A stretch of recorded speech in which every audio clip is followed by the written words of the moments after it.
Hello বন্ধুরা, তোমরা কেমন আছো? দেখো, এখন আমার গোপুসোনা স্নানের টাইম হয়ে গেছে, দুপুর হয়ে গেছে। তো আমি ওকে স্নান করাবো, খুব গরম পড়েছে। দেখো আমি কেমন করে স্নান করাচ্ছি গোপুসোনাকে। আমরা জল শঙ্কর জল খুব পবিত্র, তাই জল শঙ্কর দিয়ে আমি চান করাই গোপুসোনাকে। প্রথমে নমো ভগবতে বাসুদেবায় নমঃ,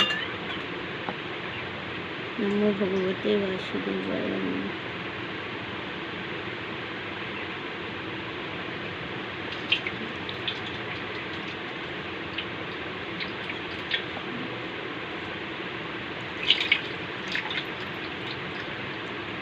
খুব গরম, তাই একটু বেশি জল দিয়ে স্নান করাচ্ছি।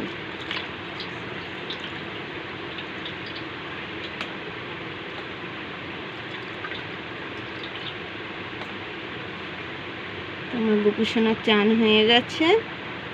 এখন